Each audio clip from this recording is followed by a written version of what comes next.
자, 어제 우리 시편 63편 말씀 생각해 보시면 다윗이 유다 광야에 있을 때 지은 시편이 시편 63편이었습니다.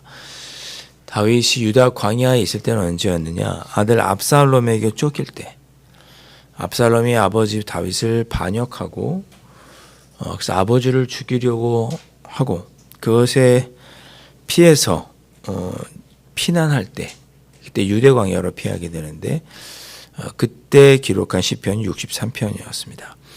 다윗은 그런 중에도 예전에 자기가 성소에서 하나님께 기억하던 때를 생각을 합니다. 하나님은 제가 성소에서 기도했을 때 권능과 영광을 보여주셨습니다. 그러니 비록 내가 지금 쫓기고 있지만 내가 지금 하나님께 기도하면 하나님께서 권능과 영광을 보여주실 것입니다. 이렇게 고백하고, 그래서 자기가 지금 쫓기고 있는 중에 이 새벽에 침상에서 좋은 궁전이 아닌 지금 쫓기고 있는 상황에서 침상에서 하나님께 기도하고, 또 하나님께 기도하면 또 응답해 주실 것이니, 그리고 결국 내 입술에서 주님을 향한 찬양이, 송축이, 주의 인자하심이 생명보다 낫다고 하는 찬양이, 두 손을 높이 들고 송축하는 일이 있을 것입니다. 그래서 과거를 돌아보면서 과거에 내가 기도할 때 하나님께서 응답해 주셨던 것을 기억하면서 앞으로 지금 내가 겪고 있는 문제를 하나님께서 반드시 앞날에 해결해 주실 것입니다. 이런 믿음으로 고백했던 시편이 63편이었습니다. 그래서 어제 뭐라고 말씀드렸냐면, 우리의 신앙이 과거를 기억하고 과거를 기억함으로 미래에도 하나님께서 이렇게 해주실 것을 믿고, 과거를 기억함으로 미래를 향하여 나아가는 것이 믿음이다. 이런 것을 어제 말씀에서 살펴보았습니다. 네. 오늘 말씀이 딱 또한 그런 말씀입니다. 과거를 기억하고 미래를 소망하는 그런 말씀이 오늘 본문의 말씀이 되는 거죠. 8장 2절 말씀 보시겠어요? 이스라엘 백성들이 무엇을 기억하라고 우리 주님께서 말씀하느냐? 자, 보십시오. 내 하나님 여호와께서, 2절 말씀이죠. 내 하나님 여호와께서 이 40년 동안에 내게 광야길을 걷게 하신 것을 기억하라 그랬습니다. 기억해라. 하나님께서 너희로 하여금 힘들고 어려운 광야길을 걷게 하신 것을 기억해라. 이렇게 말합니다. 쭉 앞으로 가서 출애굽기로 가면, 출애굽기 13장 14장쯤 가면 이스라엘 백성들이 출애굽을 합니다. 이스라엘 백성들이 10번째 재앙, 장자의 죽음으로 말미암아서 출애굽을 하게 되죠. 그리고 출애굽을 해서 나와서 그들이 두 가지 길로 가도록 가는 것에 그들이 선택지에 놓이게 됩니다. 가까이 짧은 해안길로 가면 블레셋을 지나서 유대 땅으로 한 3일, 일주일이면 가는 길이 있고, 바로 출애굽을 해서 바로 예루살렘으로 가면 한 일주일밖에 안 걸리고, 나와서 밑으로 내려가면 광야 시내반도를 통해서 긴 거리를 걸어서 이스라엘 땅에 들어가는 두 가지 코스로 길이 이렇게 나눠지게 될 때 하나님께서 어디로 인도하시느냐? 아랫길로 인도하십니다. 인간적인 생각으로는 아니 저 빠른 길로 가면 되지 왜 저 삥 돌아서 가시려고 하나님 명령하지? 라고 생각할 만큼 하나님께서 의외의 길로 인도하시죠. 뭐와 뭐로? 구름 기둥과 불 기둥으로. 하나님께서 그렇게 인도해 주십니다. 광야길로 인도하신 이유가 있어요. 빠른 길로 가지 않고 광야길로 가도록 우리 하나님께서 지시하신 이유가 있는 거죠. 그래서 밑으로 시내산에 가서 1년 지내다가 1년 2개월 정도 지내다가 거기서 가데스 바네아에서 정탐꾼을 파견하고, 그것에 정탐꾼 파견하는 것에 실패해서 광야를 38년 동안, 그것도 총 40년간 광야 생활하다가 들어가게 되죠. 훈련하다가 들어가게 되죠. 하나님 다 이유가 있으셨어요. 광야길을 걷게 하신 하나님을 기억해라. 왜 주님 제가 이런 일들을 겪게 돼야 되나요? 제가 왜 이런 길을 걸어야 할까요? 하나님께서 우리로 하여금 이런 길을 걷게 하시는 이유가 있겠죠. 광야길을 하나님께서 걷게 하셨다는 것. 지금 내 삶에 이러한 저러한 일들을 하나님께서 걷게 하신다고 하는 것을 이스라엘 백성들이 깨닫도록 하기 위해서 하나님께서 이유가 있구나. 여러분 잊지 마시기를 바랍니다. 우리가 삶 속에서 광야 같은 시험을 만날 때 이 시험, 우리와 광야와 같은 삶일지라도 하나님께서 주관하시고 섭리하신다는 것을 우리가 기억해야 합니다. 내 하나님 여호와께서 40년 동안 내가 광야길을 걷게 하신 것. 광야길이 좋은 길 아니잖아요. 해변길이 좋은 길이죠. 광야길을 걷게 하신 것을 기억하라. 이는 너를 낮추시며 너를 시험하사 내 마음이 어떠한지 그 명령을 지키는지 지키지 않는지, 즉 하나님을 인정하고 하나님을 받아들이고 하나님의 섭리를 그가 받아들이는지 안 받아들이는지를 알기 위해서 광야길을 허락하셨다. 이것을 잊지 말아라. 그렇게 이것을 기억하라고 말씀하시고, 또 무엇을 기억하라느냐? 3절. 너를 낮추시며 너를 줄이게 하시며 또 너도 알지 못하면 네 조상들도 알지 못하던 만나를 내게 먹이신 것은 사람이 떡으로만 사는 것이 아니요 여호와 입에서 나오는 모든 말씀으로 사는 줄을 내가 알게 하려 하심이니라. 뭘 기억해야 되냐? 만나를 주셨던 것을 기억해라. 광야에서 먹을 것이 없잖아요. 하나님께서 만나 주지 않으시면 다 죽는 거죠. 그날 먹을 것을 주지 않으면 죽는 거죠. 내가 내 힘과 노력으로 사는 것이 아니라 하나님의 은혜로 살아가는구나. 만나라는 것은 여러분 나중에 요단강을 건너서 가나안 땅에서 나온 음식을 먹는 순간 그 다음 날부터 없어졌죠. 요단강을 건너서 가나안 땅에 들어도 만나는 계속 내리다가 가나안 땅에 들어가서 첫 번째 음식을 거기 땅에서 나온 음식을 먹는 순간 떨어졌어요. 안 내렸어요. 그러니까 이거는 어떤 자연현상이 아니라 하나님께서 정말 주시는 특별하신 은혜의 음식이 만나였던 거죠. 이걸 기억하라는 거예요. 네가 네 힘으로 사는 게 아니구나. 내가 내 힘으로 사는 게 아니구나. 하나님의 입에서 나오는 말씀으로 살아가는구나.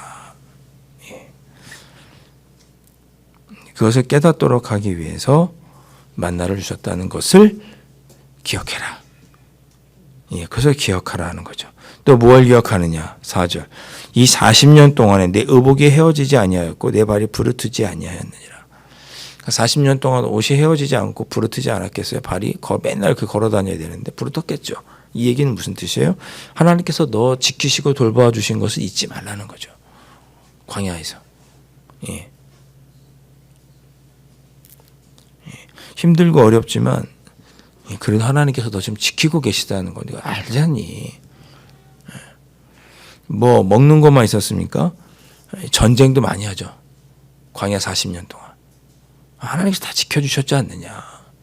내 의복과 발이 부르트지 않고 네가 그래도 이만큼 살고 있지 않느냐. 하나님께서 지켜주신 것을 기억해라. 이렇게 말씀하는 거죠.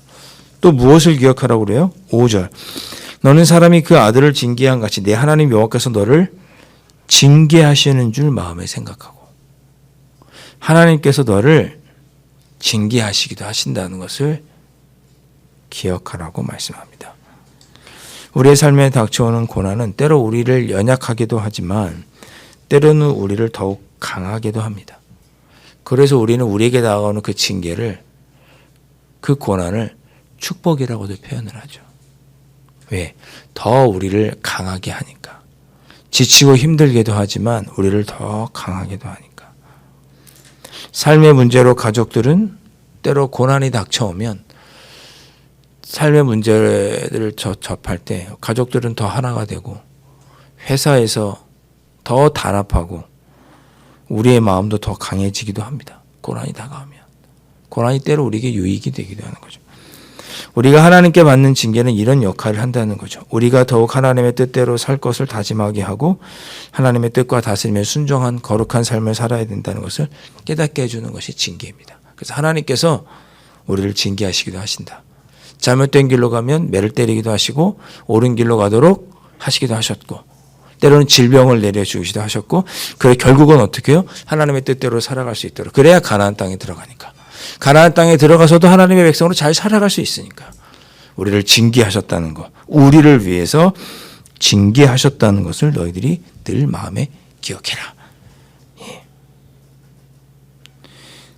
그것을 기억하고 가나안 땅에 들어가서도 하나님의 자녀로 살아가면 너희들이 번성할 것이다. 예. 우리 읽지는 않았지만 8장 1절 말씀 다 함께 읽어볼까요? 8장 1절 말씀입니다. 함께 읽겠습니다. 내가 오늘 명하는 모든 명령을 너희는 지켜 행하라. 그리하면 너희가 살고 번성하고 여호와께서 너희의 조상들에게 맹세하신 땅에 들어가서 그것을 차지하리라. 아멘. 너희들이 잘 기억해라.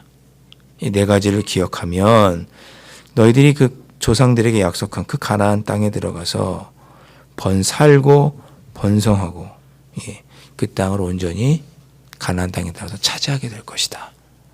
그러니 하나님께서 우리에게 이렇게 향하셨던 네 가지를 꼭 기억해라. 이렇게 말씀하고 있습니다.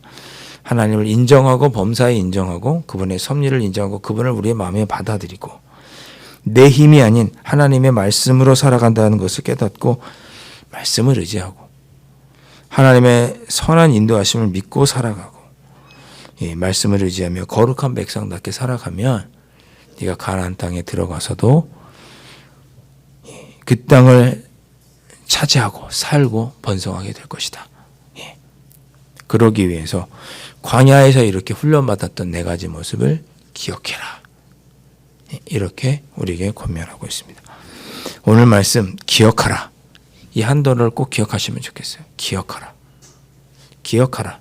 그래야 우리의 신앙이 더 강해지고 우리에게 주신 약속이 이루어질 때 우리가 잘못된 길로 가지 않고 하나님의 백성으로 살고 번성할 수 있습니다. 그러니까 기억하셔야 돼요. 나에게 베풀어 주셨던 은혜를 기억하셔야 되고 내가 주님께 잘못된 길로 갈 때는 주님이 나를 징계하셨던 것도 기억하셔야 되고 내가 하나님의 은혜로 산다는 것을 기억하셔야 되고 주님의 말씀에 순종하며 살아야 된다는 것도 기억하셔야 되고 다 우리가 경험했던 그 신앙의 경험들을 아름답게 기억하셔야 됩니다. 네.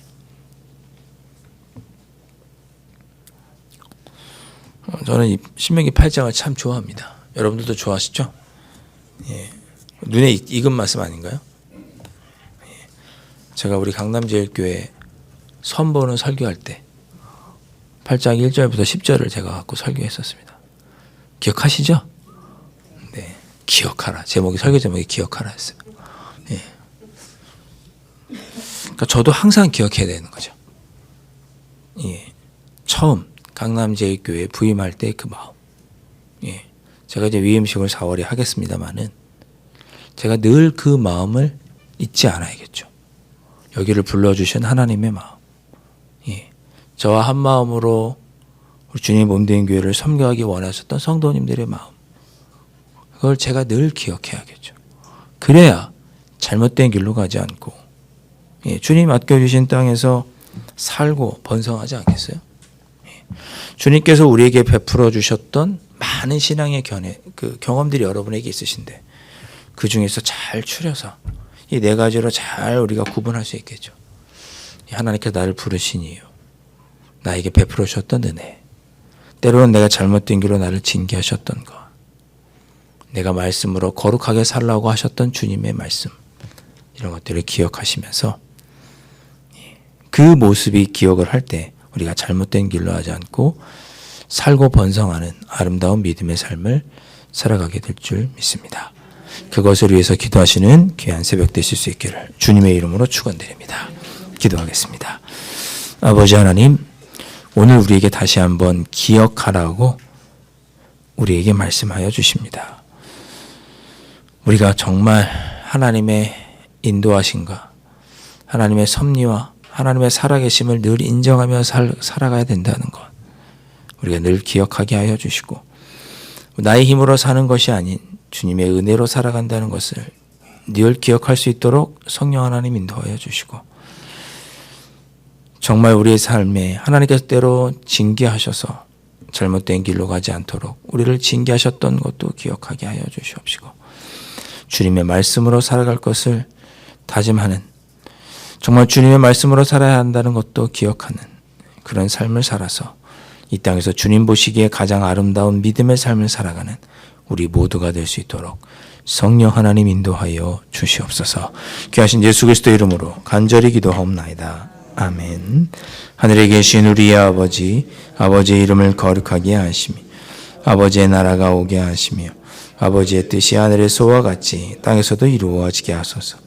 오늘 우리에게 일용할 양식을 주시고 우리가 우리에게 잘못한 사람을 용서하여 준 것 같이 우리 죄를 용서하여 주시고 우리를 시험에 빠지지 않게 하시고 악에서 구하소서. 나라와 권능과 영광이 영원히 아버지의 것입니다. 아멘.